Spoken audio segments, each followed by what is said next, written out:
예.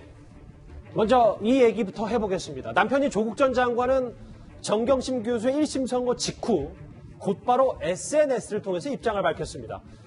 지난해 사의 표명을 하고 법무부를 떠나는 조국 전 장관의 모습 오랜만에 만나보겠습니다. 국민 여러분께 죄송하고 송구하고 감사하고 고맙습니다. 저는 이제 한 명의 시민으로 돌아갑니다. 법무부 혁신과 검찰개혁의 과제는 저보다 훌륭한 부인자가 맡으실 겁니다. 더 중요하게는 국민들이 마지막 마무리를 해주실 거라고 믿습니다. 조국 전 장관 곧바로 SNS를 통해서 입장을 내놨는데 김종욱 교수님. 네. 뭐 내용은 좀 천천히 보겠습니다만 일단 본인 스스로가 너무나도 큰 충격이다라는 말로 시작을 좀 했습니다. 뭐 저도 진보 측 패널이지만 조국 전 장관에게 비판적이었었는데 저도 충격이었으니까 본인이 얼마나 더 충격적이었겠습니까? 그다음에 본인이 이제 얘기한 피할 수 없는 운명이라고 얘기했는데 제가 볼 때 이제 내내 이제 검찰의 공격으로 좀 보는 것 같아요. 검찰의 공격으로 봤는데 소위 재판부가 결정을 하니까 더 큰 충격이었을 것 같고요. 가시밭길을 걸어야 할 모양이라고 하는 거 보니까 제가 볼 때는 계속 항소해서 무죄를 밝혀야겠다고 말씀하시는 것 같은데 문제는 저는 재판부의 법정 구속 사유가 그러니까 불구속 재판을 받을 경우 관련 증거를 조작하거나 관련자에게 허위 진술을 종용할 가능성이 높다. 재판이 끝날 때까지 무죄 추정의 원칙이 지켜져야 되고 방어권 보장이 필요하다고 다 알지만 그럼에도 불구하고 어쩔 수 없이 법정 구속을 한다라고 얘기했다고 얘기하면 재판부가 제가 볼 때 이 정도의 명징한 입장을 냈을 때에는 적어도 이것을 얻기 위해서는 명확한 증거나 증인이 있어야겠죠. 또 하나는 계속 조국 전 법무부 장관은 재판장 갔으면 무피권을 행사하면서 SNS에는 계속 예를 들면 자기 주장을 펼치시는 방법을 채택했어요. 저는 앞으로도 마찬가지지만 진짜 그야말로 2심 재판 같은 경우는 좀 재판정에서 명확하게 변론의 증거와 내용들을 가지고 저희 재판정 내에서 이것들을 뒤집을 수 있는 방법들을 찾아야 된다고 생각이 들고요. 좀 그렇지 않게 된다면 제가 볼 때 재판장이 이렇게까지 1심에서 결정을 했는데 2심에서 예를 들면 어떠한 근거가 있는지 명확히 밝히지 않으면 그걸 바꿀 수 있겠습니까? 저는 제가 볼 때 아까도 말씀하셨지만 조국 전 법무부 장관 변호인 측, 정경심 변호인 측에서 제가 볼 때 변론 방식들을 바꿔야 한다고 생각해요. 그럼 제가 볼 때는 별로 방법이 많지 않다고 생각이 듭니다. 이게요. 양형 이유에 보면 왜 법정 구속을 하고 중형을 선고하냐 하면 증거인멸의 우려들이 많다고 얘기를 하거든요. 거기서 제가 한 문장만 읽어드릴게요. 이런 문장 했어요. 진실을 말하는 사람들에게 정신적인 고통을 가했다. 피고인인 정경심 교수가. 그러니까 아마 이거 제가 판결문 다 읽어본 건 아닌데 아직 아마 이제 보면 언론 보도 보면 최성해 동양대 총장한테 이거 아니잖아요. 뭐 이런 얘기 했다는 보도 있지 않습니까? 주로 이제 최성해 총장에 대한 것들을 얘기하는 것 같은데 그런 행위들이 재판부에 볼 때 굉장히 안 좋게 보는 거죠. 이게 보니까 증거도 확실한데 그냥 본인이 부인하고 이건 부인이야 자기 부주의 권리가 있으니까 그렇다 치더라도 다른 사람한테 딱 가지고 이제 위증 교사로 보일 수 있는 행위들을 하고 증거를 인멸하려고 하고 물론 증거인멸 교사 부분이 이제 공동정보 공범이어서 자기 범죄이기 때문에 무죄는 나왔지만 어쨌든 행위를 한 건 맞는 거 아니겠습니까? 그러니 그런 부분들에 대해서 양형에서 있어서 결코 법원에 천치할 수 없었다는 거죠. 이도원 의원님. 네. 근데 너무나 큰 충격이다 이 부분 말고 제가 법무부 장관에 지명이 되면서 이런 시련은 피할 수 없는 운명이 되었나 봅니다. 이 부분이 마치 듣기에 따라서는 장관이 돼서 이런 겪지 않아도 될 고초를 겪고 있는 듯한 이런 뉘앙스도 풍겨져서 이 부분도 좀 여러 가지 뒷말이 좀 있긴 하거든요. 근데 저 메시지는 이미 작년 8월에 수사한 이후부터 나왔기 때문에 지금 그렇게 울림은 없는 것 같고 뭔가 약간 습관적으로 반응을 해야 된다고 해서 낸 것 같긴 한데 별다른 메시지가 있어 보이지는 않습니다. 항소도 이미 정경심 피고인 그다음에 변호인 측에서 얘기를 한 거고 가시밭길이라든지 운명이라든지 이런 건 이제 너무 많이 써서 오히려 식상할 수가 있겠죠. 조국 전 장관 본인이 이제 역시 재판의 피고인입니다. 조금 자숙할 필요는 없었는지 지금 오늘 재판만 하더라도 PC 증거 은닉에도 조국 전 장관이 공범으로 지목이 됐고 아까 7대 허위 스펙이라고 그랬죠. 그 가운데서 서울대 국제인권법센터 그리고 아쿠아 팰리스 호텔 이 두 개는 조국 전 장관이 관여된 걸로 지금 완전히 지금 판결문이 안 나와서 확신하지는 않습니다만 지금까지 내용으로 보면 그렇게 돼 있어요. 그러면 여기에서 지금 공범으로 인정이 됐다면 본인 재판에서도 유죄가 나올 가능성이 굉장히 크지 않습니까? 그렇다면 지금은 자숙하고 재판 준비하는 게 낫지. 조국 전 장관이 자꾸 내는 메시지가 아까 얘기한 대로 최성해 장관에 대한 통화라든지 페이스북에 뭐 글을 올리는 선전전이라든지 이런 게 재판에 거의 이제 그 도움도 안 될 뿐더러 여론에도 오히려 역작용이 나고 이게 하나도 도움이 되지 않는 것 같습니다. 이렇게 자녀비 입시 비리 혐의가 모두 유죄로 판단이 되면서 남편 조국 전 장관의 재판도 이 부분이 영향을 미칠 것으로 예상이 되는데요. 과거 유시민 노무현재단 이사장 이렇게 얘기한 바 있습니다. 검찰하고 조국 장관 가족은 서로 불신하고 대립하는 관계잖아요. 내가 검찰을 확실히 믿는다면 가져가세요 하겠는데 검찰은 못 믿어요. 검찰이 저 하드디스크 드라이브를 가지고 가서 저 안에 있는 데이터를 뭘 장난을 칠 가능성도 있는 거죠. 그러니까 당연히 그거를 죄를 해줘야 돼요. 그래야 나중에 혹시 검찰이 엉뚱한 걸 하면 증명할 수가 있죠. 증거인멸 시도가 아니에요. 증거를 지키기 위한 거지. 내가 정경심 교수의 처지라도 그렇게 할 것 같아요. 조상호 부대변인. 네. 그러면 일부 허위 인턴 혐의에 대해서 조국 전 장관도 공범으로 판단을 했고 1심 재판부가. 그리고 PC 은닉도 조 전 장관이 개입이 인정했대. 그러면 앞으로 있을 조국 전 장관 재판에 어느 정도까지 영향을 미친다 이렇게 봐야 되는 겁니까? 일단은 지금 공익인권법센터 확인서 발급 관련해 가지고 이미 재판부에서 이제 증거조사 결과로 그러니까 위조를 인정했기 때문에 관련 사건 재판부에서도 이를 청구하지 않을 수 없을 겁니다. 물론 그 결과에 구속되는 건 아니지만 이제 그 충분히 사실 심리를 거쳐가지고 판단한 부분이기 때문에 그 부분에 대해서 좀 굉장히 중요한 근거로서 이제 영향을 미칠 것이다 이렇게 저도 보고 있습니다. 근데 이 사건 전체에서 제가 한마디 말씀드리고 싶었던 건 예. 과연 이게 그 닭 잡기 위해서 소 잡는 칼을 휘두른 꼴 아니냐. 왜냐면 결국에 그 정경심 씨가 조범동과 사모펀드를 함께 운영하면서 권력과 결탁해가지고 대규모 부정한 이익을 취득하려 했던 사건이다라는 게 원래 검찰의 프레임이었거든요. 예. 근데 결국에는 권력형 범죄가 아니라는 걸 다시 한번 확인해줬어요. 저번 조범동 사건에서도 마찬가지였고 이번에서도 결국 그 정경심 씨가 그 사모펀드의 공동주체라고 보기는 어렵다라고 판시를 한 거거든요. 예. 그러면서 이제 업무상 행정 부분도 조범동이 인정한 부분에서 그 정경심 씨는 이제 무죄를 받았죠. 그러니까 결국에는 어떻게 보면 뭐 강남 엄마의 비뚤어진 모정과 뭐 아니면은 그 공직자 아내로서의 부적절한 처신 정도에 불과했던 사건이었는데 이게 온 나라를 뒤흔들 정도로 그렇게 대규모로 뭐 40여 군데 압수수색을 하고 100여 명이 넘는 수사팀이 동원이 돼가지고 이렇게 소란스럽게 해야 됐을 사건이냐 그에 대해서는 여전히 의문이 남습니다. 조상호 부대변인 말씀은 지금 물론 1심에서 징역 4년 법정 구속이 됐다고 하더라도 맞습니다. 주경이 나왔지만 네네. 이게 조국 전 장관이 지난해 이렇게 낙마시킬 정도의 사안은 아니었다고. 아니요, 낙마도 할 수 있겠죠. 예. 근데 제가 말씀드리는 건 뭐냐면 예.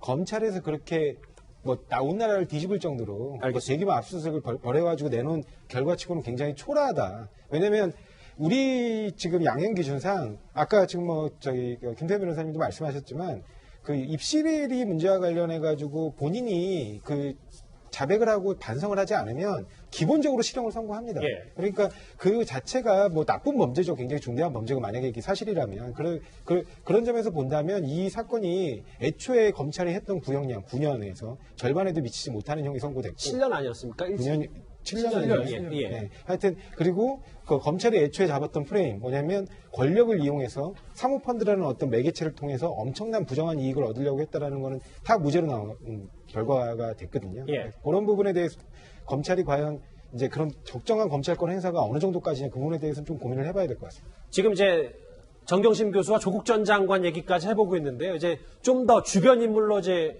넓혀볼까요? 정경심 교수의 1심 선고가 있었던 오늘 검찰은 조국 전 장관 아들의 허위 인턴 증명서를 발급해준 혐의를 받고 있는 열린민주당 최강욱 대표에게 징역 1년을 구형했습니다. 마지막 재판이신데 최후 진술이나 이런 거 좀 준비해 오신 거 있으실까요? 여러분들도 고생 많으셨습니다. 재판 과정에서 소회 한 말씀. 마지막 재판이었고 이제 선고만 남았는데 김 변호사님. 네. 이제 주변 인물들 최강욱 대표에게는 이게 또 어떤 영향을 미치지? 왜냐하면 입시비리 혐의가 모두 전부 유죄가 나왔기 때문에. 근데 아마 오늘 조국 정경심 교수 관련돼서는 이 최강욱 의원 관련된 게 아마는 없는 걸로 제가 알고 있어요. 왜냐면은 정경심 교수는 딸에 관련된 거고 이 최강욱 의원은 아들에 관련된 거거든요. 그러니까 조국 전 장관은 그 아들에 관련되는 인턴 로펌에서 인턴하면서 이 부분이 이제 그 기소가 돼 있는데 정정신 교수 부분에 대해서는 그게 기소가 돼 있지 않아서 정성균 교수하고 그다음에 이 최강욱 의원 거는 직접적 연관관계는 없습니다. 다만 어찌됐건 오늘 이제 최강욱 의원에 대해서는 검찰이 유죄를 인정을 한 유죄로 1년을 구형을 한 거죠. 또 하나 주목이 되는 건 입시 비리가 전부 유죄가 나왔기 때문에 조국 전 장관의 딸 조민 씨가 앞으로 의학전문대학원 입학은 도대체 어떻게 되는지일 겁니다. 과거 조민 씨의 목소리 오랜만에 듣고 계십니다. 제가 제 대학이랑 제 대학원 입학 취소가 가능할 수도 있다는 그런 기사도 보았고, 그리고 검찰에서 저를 표창장 위조나 아니면 입시 방해로 기소를 할 수도 있겠다는 그런 생각이 들었습니다. 저는 봉사활동이나 인턴을 하고 나서 받은 것을 학교에다가 제출했습니다. 위조를 한 적도 없습니다. 근데 저는 고졸돼도 상관없다고 생각하고 있습니다. 시험은 다시 치면 되고 30에 의사가 못 되면 40에 되면 된다고 생각합니다. 그리고 의사가 못 된다 하더라도 제가 이 사회에서 다른 일을 할 수 있다고도 생각을 하고 있고요. 근데 어머니가 하지 않은 일로 저 때문에 책임을 지는 것은 견딜 수가 없습니다. 벌써 저 인터뷰가 1년이 꽤 넘었던 인터뷰였는데, 김주욱 교수님. 네. 오늘 오후부터 꽤 많이 주목을 받았던 보도여서, 그러면 앞으로 조민 씨의 입학 과정은 어떻게 되는 건지. 그런데 여기 부산대에 보면 법원의 최종 판결이 나오는 대로 자치심의기구를 열어서 학칙에 따라 처리한다는 공식 입장이기 때문에 부산대 쪽도 좀 움직이는 겁니까? 뭐 당연히 예를 들면 법원이 아직까지 1심 재판이기 때문에 최종심까지도 만약에 이 사실 자체가 그대로 유지가 된다면 입학 자체가 잘못된 것이기 때문에 그 입학으로 인해서 그 다른 학생들이 피해를 분명히 본 거 아니겠습니까? 그렇다고 했을 때 부산 오전원 같은 경우도 자기 입시 전체에 대한 부정적 여론이 분명히 많기 때문에 여기 나와 있는 것처럼 학칙과 요강에 따라서 문제가 되는 것들을 바꿔야 되는 거지만, 아직까지는 뭐 최종심이 나오지 않았기 때문에 뭐라고 얘기할 수 없고, 지금 뭐 1심에서야 7개 허위 스펙이 전부 유죄라고 얘기했지만 뭐 2심, 3심에서 어떻게 변할 수 있는지 알 수 없습니다. 왜냐하면 15개 혐의에 대해서 11개만 인정된 상황이 분명히 있기 때문에. 그럼에도 불구하고 최종심에서 그런 결정이 나왔다고 얘기한다면 명확히 적용해야 되는 거죠. 아까도 뭐 얘기가 많이 나왔습니다만 10대와 20대가 가장 중요하게 생각하는 게 공정성, 맞아요. 공평성 문제이기 때문에 이 문제와 관련해서는 적어도 이렇게 큰 사회적 문제가 됐는데 거기에 대한 결과가 나왔는데 그게 적용이 안 된다고 얘기하면 큰 문제가 있는 거고요. 저는 그런 측면에서는 그 조국 전 장관의 딸이 얘기한 내용들이 참 의미 있다고 생각이 들어요. 뭐 고졸돼도 상관없다. 30대 30 넘어서 의사가 돼도 상관없다. 시험 다시 볼 수 있다. 그리고 그것이 안 된다고 하더라도 사회 봉사하면 된다. 저는 만약에 이것이 무죄가 난다면 어쩔 수 없겠, 만약 유죄가 나온다고 얘기한다면 그것들을 인정하고 자기가 거기에 맞게 사회에서 무엇을 봉사할 것인가 좀 고민하다 되면 된다는 생각이 드는 거고요.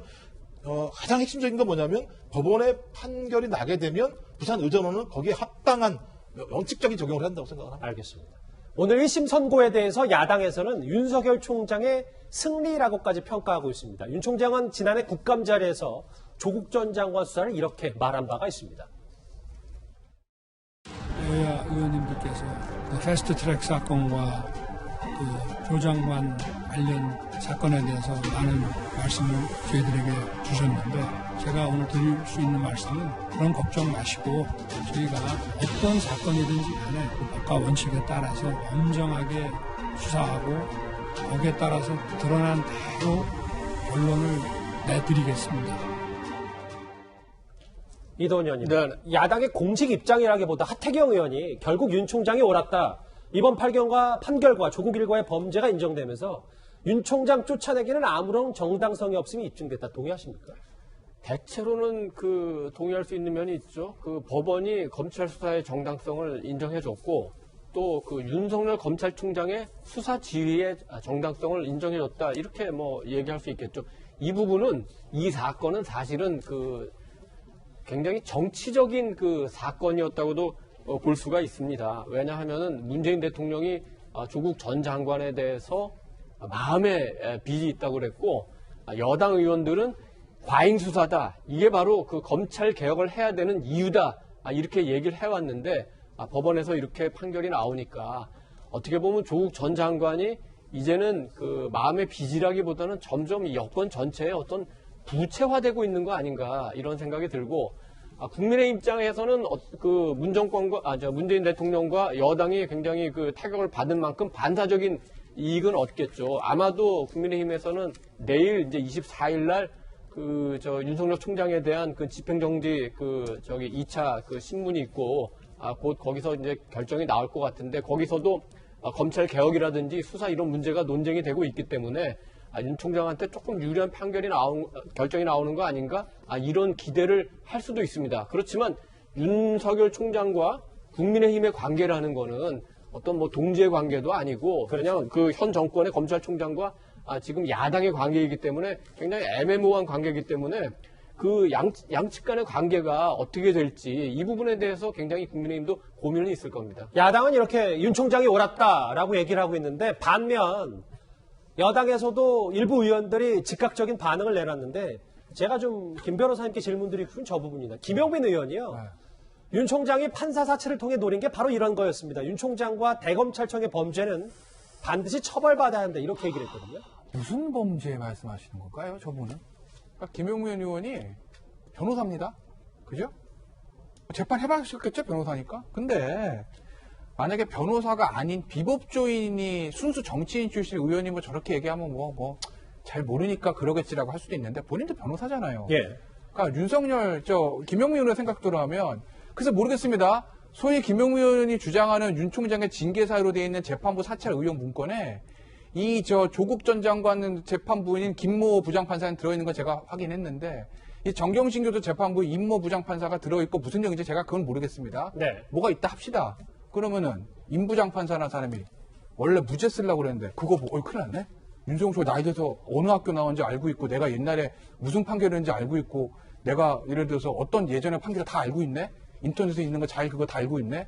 이거 내가 무죄 쓰면은 윤 총장이 나한테 보복하겠네? 그러니까 유죄로 바꿔야지. 뭐 이랬다는 얘기인가요? 예. 그런 건가요? 그러니까 법조인이기 때문에 과연 재판부가 어떻게 재판을 하고 판결이 어떻게 되는 거를 본인이 배지 달기 전 했던 직업을 통해서 몸으로 경험하고 공부해서 알만한 사람들이 저렇게 얘기한다라는 거죠. 이게 국민을 오도하는 거 아니겠습니까? 그러니까 저런 반응들이 지지층은 좀 환호할 수 있겠으나 과연 민주당에 도움 될까요?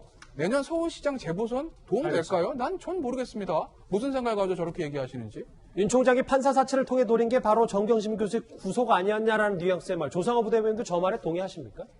글쎄요, 만약에 무죄가 선고됐다면 판사 사찰 문건을 이용하려 했지 않았을까라는 생각은 개인적으로 합니다. 오히려 왜냐하면 여론을 통한 그 판사 공격에 검사들이 지금까지 이른바 검찰 관계자 발로 여러 가지 정보들을 흘리고, 그다음에 또 공교롭게도 또 판사가 검찰에게 불리한 판결을 선고하면 그 판사의 이력과 관련된 문제들이 그 즉시 터져나오거든요. 예. 그러니까 그런 부분에 활용됐을 수는 있겠지만, 요즘 우리도 그래도 법치주의가 확립된 국가이기 때문에 그걸 그 판사 단순히 그렇게, 물론 사찰은 굉장히 나쁜 범죄지만, 나쁜 행위지만 그 사찰된 정보를 이용해서 판사를 사실상 협박하거나 압박하는 그런 수준에까지 가지는 않았을 겁니다. 그러니까 재판부의 판단을 존중한다라는 게 좀 더 좋았지 않았냐, 이런 생각도 있으신가요? 그러니까 일단은 1심 이 증거를 보고 그 증거에 기초해서 판단을 할 수 있었던 사람은 판사들밖에 없거든요. 그러니까 그 증거를 실제로 보지 않은 사람들이 섣불리 그 판결의 정당성에 대해서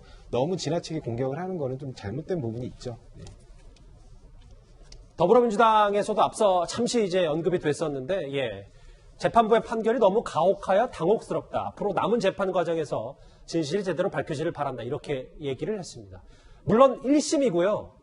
1심이긴 합니다만 문재인 정부 초대 민정수석 그리고 이후 법무부 장관까지 지낸 조국 전 장관의 부인이 법정 구속이 됐기 때문에 청와대로서도 그리 좋은 뉴스는 아닐 겁니다. 문재인 대통령 올해 초 기자회견에서 이런 얘기를 했습니다. 조국 전 장관이 민정수석으로서 그리고 또 법무부 장관으로서 했던 기여는 굉장히 크다고 생각합니다. 결과와 무관하게 이미 조국 전 장관이 지금까지 겪었던 고초, 그것만으로도 저는 아주 크게 마음에 빚을 졌다고 생각합니다. 이거는 저희가 예상인데요, 김종욱 교수님. 마음의 빚이라고까지 표현했던 문 대통령, 오늘 1심 선고 결과를 어떻게 바라보고 있을까요?